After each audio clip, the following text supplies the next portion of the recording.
Selamat siang anak-anak. Bismillahirrahmanirrahim. Assalamualaikum warahmatullahi wabarakatuh. Oke, hari ini kita lanjut belajar kimia lagi ya.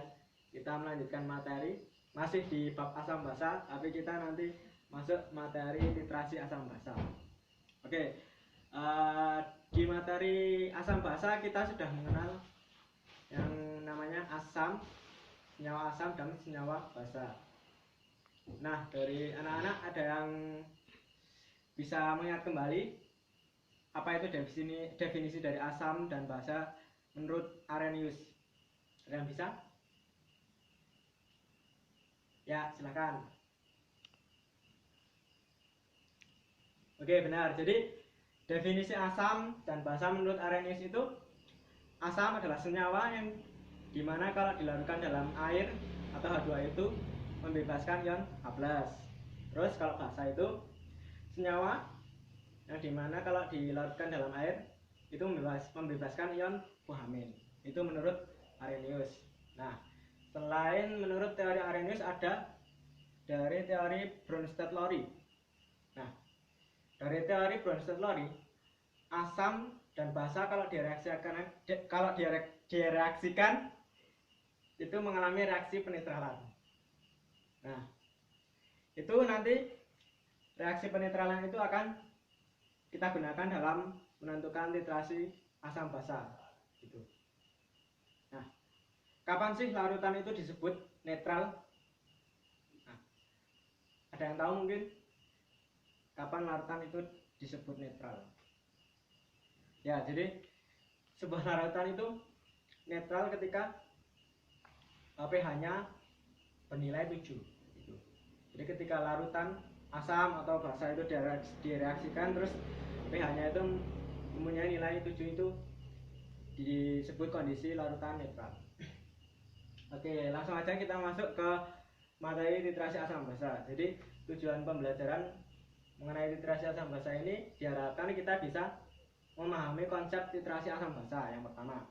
Terus yang kedua, dari titrasi asam basa ini kita bisa menentukan kadar atau konsentrasi dari suatu asam atau basa. Oke, langsung aja ya. Kita masuk ke slide mengenai titrasi asam basa. Nah, titrasi asam basa. Apa sih titrasi asam basa? Nah, titrasi asam basa adalah titrasi yang berdasarkan reaksi penetralan asam dan basa gitu. Jadi ada larutan asam dan larutan basa direaksikan, terjadi reaksi penetralan gitu. Itu mengenai titrasi asam basa. Terus apa sih tujuan titrasi dari titrasi asam basa? Ya tadi ya, kan tujuan pelajaran ini kita belajar titrasi asam basa untuk menentukan kadar suatu asam atau basa. Nah, itu tujuan titrasi dari asam atau titrasi asam basa.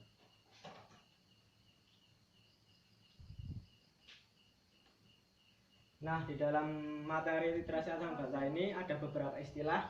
Yang pertama yaitu titik ekivalen. Titik ekivalen adalah titik di mana jumlah mol titrat, bisa asam atau basa, itu sama dengan jumlah mol titran gitu.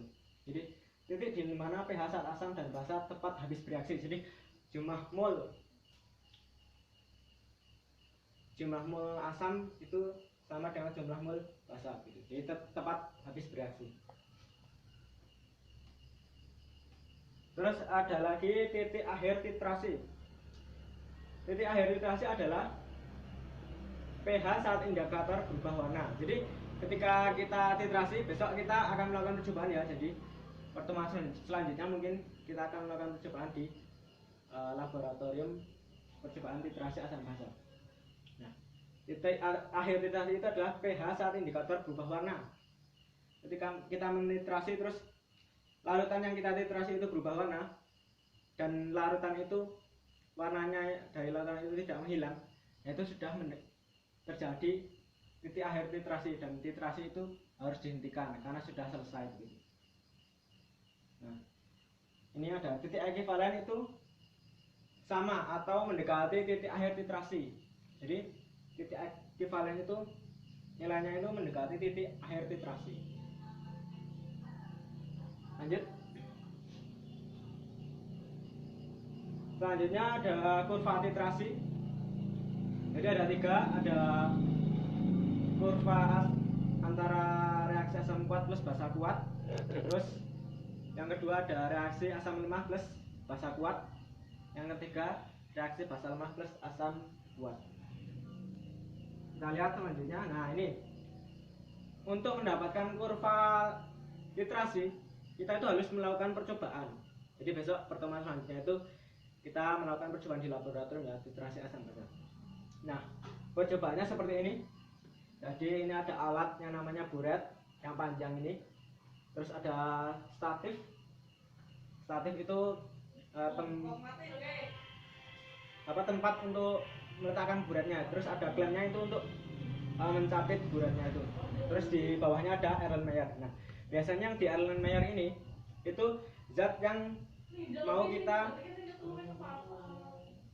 kita tentukan konsentrasinya atau kadarnya begitu. Itu yang di Erlenmeyer. Misal kita mau menentukan konsentrasi HCl gitu. Nah, nanti yang di buretnya ini itu sebagai titran atau yang menitrasi di Erlenmeyer-nya itu. Misalnya kita ambil NaOH. Nah, biasanya ini ukurannya 50 ml, kita isi NaOH, terus kita titrasi HCl-nya. Tetes demi tetes gitu. Jadi kita buka kerannya itu tetes demi tetes sambil digoyang-goyang Erlenmeyer-nya. Nah, itu sampai berubah warna gitu.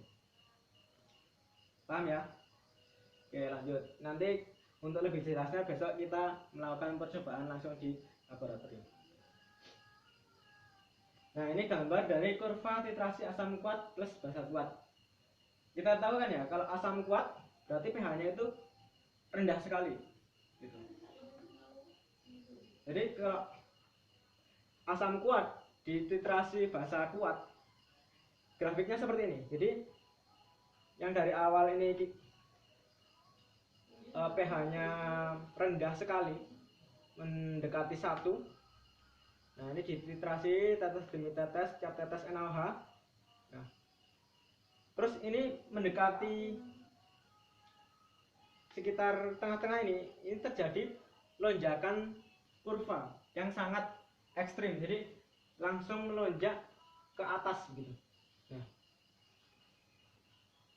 ini langsung mendekati pH, range pH basa. Jadi ini pH-nya yang atas ini udah sekitar 12 atau 10 gitu. Nah, titik ekivalen dari kurva titrasi asam kuat plus basa kuat itu nilainya 7. Jadi di tengah-tengah ini. Jadi reaksi antara asam kuat dan basa kuat itu nanti netral. Itu termasuk reaksi penetralan. Nanti pH-nya sama dengan 7. Terus lanjut, kurva titrasi asam lemah plus basa kuat. Kurvanya seperti ini. Jadi dari pH rendah dulu, nanti kurvanya melandai, terus ketika dititrasi terus menerus naik, tapi tidak terlalu ekstrim seperti yang tadi asam kuat plus basa kuat gitu. Nah, ini nanti larutannya menjadi basa gitu. Terus titik ekivalennya di antara sekitar pH 9 atau 10. Terus kurva titrasi asam kuat plus basa lemah. Nah, kita lihat ini asam kuat pH-nya di bawah, terus naik terus mencapai titik ekivalen. Titik ekivalennya ini masih di range pH asam, jadi belum sampai 7. Jadi ini titik ekivalennya di sekitar pH 5 atau 4 gitu. Itu kurva titrasi asam kuat plus basa kuat gitu. Oke, paham ya? Ada pertanyaan nggak ini mengenai konsep dari titrasi asam basa sendiri? Belum ya? Oke, nanti biar paham kita lanjut latihan. Coba kita menentukan volume suatu dalam titrasi asam basa dan kadar dalam suatu titrasi asam basa. Kita perhatikan di papan. Ini udah ada soal ya. Kita lihat bersama-sama. Pertama, sebanyak 50 ml HCl 0,1 molar ditetesi NaOH 0,1 molar. Yang pertama, perkirakan pH awal larutan HCl. Nah, kita kan sudah belajar mengenai asam basa dan cara menentukan pH asam atau basa. Kita tahu ini ada HCl kan. Nah, pH awal larutan HCl kita lihat. HCl-nya 50 ml dengan konsentrasi 0,1 molar. Kita lihat H plusnya berapa. Cara menghitung H plus berarti kan valensi dari asam kuat yang dimana di sini HCl dikali molaritas. Nah, kalau valensinya HCl itu berarti 1 kan ya, karena hanya 1 di sini, berarti 1 dikali 0,1 berarti H plusnya 0,1 molar. Nah, untuk menentukan pH, kemudian masih ingat kan ya, main log H plus. Nah, pH sama dengan min log H plus. Langsung aja ini min log 0,1 atau 10 pangkat min 1 sama dengan 1. Jadi pH awal dari larutan HCl itu sama dengan 1 ya. Nah, oke, lanjut. Yang B, soal B. Berapa volume NaOH diperlukan untuk mencapai titik ekivalen? Nah, tadi apa pengertian dari titik ekivalen? Titik ekivalen adalah pH di mana jumlah mol asam atau basa itu sama atau tepat habis bereaksi. Kita lihat reaksinya seperti apa antara HCl plus NaOH. Ini ada HCl plus NaOH menjadi NaCl plus H2O. Ini aqueous, ini aqueous, ini liquid. Kita buat ya stoikiometrinya. Mula-mula terus reaksi sisa. Nah, mula-mula HCl-nya itu berapa milimol? Nah, kita lihat 50 ml HCl 0,1 molar, berarti 50 ml kali 0,1 molar itu berarti 50 milimol. Oh salah, 5 milimol. 5 milimol. Nah, terus NaOH hanya diketahui molaritasnya atau konsentrasinya saja, berarti 0,1 molar. 0,1 di sini dikali volumenya. Nah, ini kan volumenya yang mau kita cari, jadi 0,1 kali V, terus ini belum dikali dan belum diketahui. Berarti kalau titik ekivalen itu berarti kan tepat habis bereaksi. Nanti sisanya itu habis semua, jadi nggak ada yang tersisa. Nanti ini yang reaksi 5 milimol, ini habis, ini 5 milimol, ini sama, ini sama. Nah, ini habis 0, 0. Oke, nah ini kita lihat 0,1 V dikurangi 5 sama dengan 0. Kita cari V nya 0,1 V dikurangi 5 sama dengan 0. Oke. Nah, berarti kan ini tinggal 5, 0,1 V. V nya berarti berapa? 50 ml. C. Volume NaOH yang diperlukan untuk mencapai titik ekivalen adalah sebanyak 50 ml. Gitu. Lanjut, soal yang ketiga, yang C. Gambarkan sketsa kurva titrasinya. Nah, tadi kan di slide kita sudah belajar mengenai kurva titrasi asam kuat plus basa kuat, terus asam lemah plus basa kuat, sama asam kuat plus basa lemah. Nah, di sini kita lihat di soalnya HCl plus NaOH itu kurva titrasi antara asam apa dengan basa apa. HCl tentunya asam kuat. Kalau NaOH basa lemah atau basa kuat? Basa kuat. Oke, benar, basa kuat. Jadi HCl plus NaOH itu asam kuat plus basa kuat. Berarti nanti kurva titrasinya seperti ini, seperti di slide. Jadi nanti titik ekuivalennya itu ada di pH 7 seperti ini.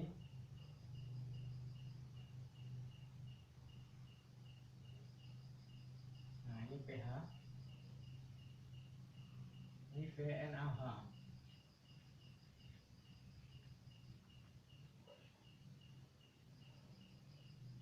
Nah, ini di sini 7 1.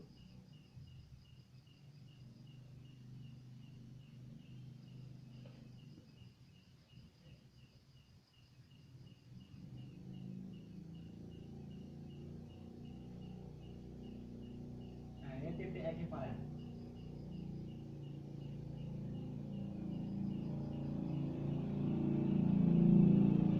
pH sama dengan, nah ini. Jadi gambarkan sketsa kurvanya. Nah, ini sketsa kurvanya seperti itu. Jadi kurva titrasi asam kuat plus basa kuat. Oke, di sini paham ya. Jadi cara menentukan volume dari suatu larutan yang dititrasi atau volume titran dalam titrasi asam basa, dan menentukan pH atau kadar konsentrasi suatu asam atau basa. Paham ya berarti ya ini. Nah, sekarang kalau sudah paham, ini ada soal kuis, tolong dikerjakan untuk mengecek pemahaman kalian mengenai titrasi asam dan basa. Ada 3 soal, silakan dikerjakan. Saya tunggu sekitar 5 menit.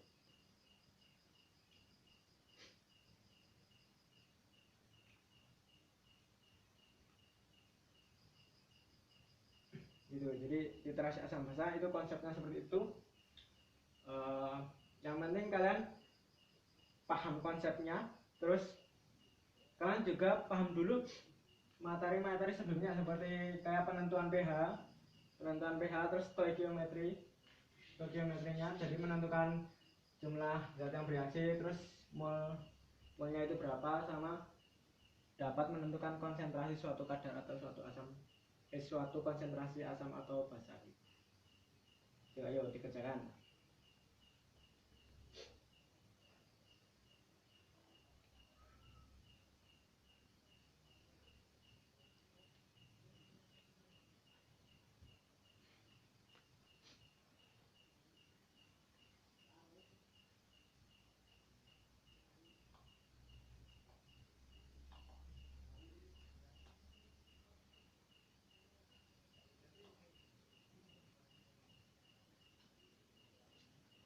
Baik, cukup ya, sudah ya berarti ya.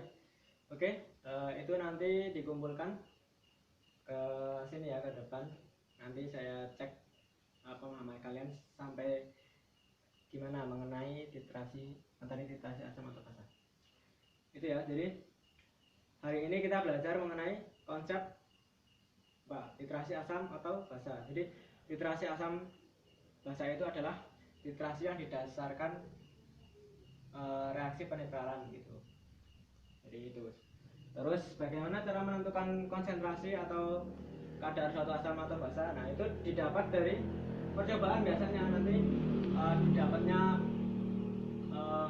volumenya berapa, terus polaritasnya berapa, nanti menggunakan rumus N1 kali V1 kali valensi sama dengan N1 kali V2, M2 kali V2 kali valensi.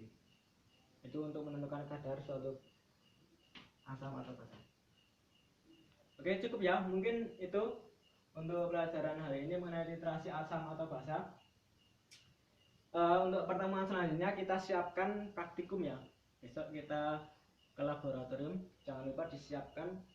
Besok yang paling penting kalian bawa jas lab, bawa tisu, terus mempelajari modul untuk praktikum pada hari itu.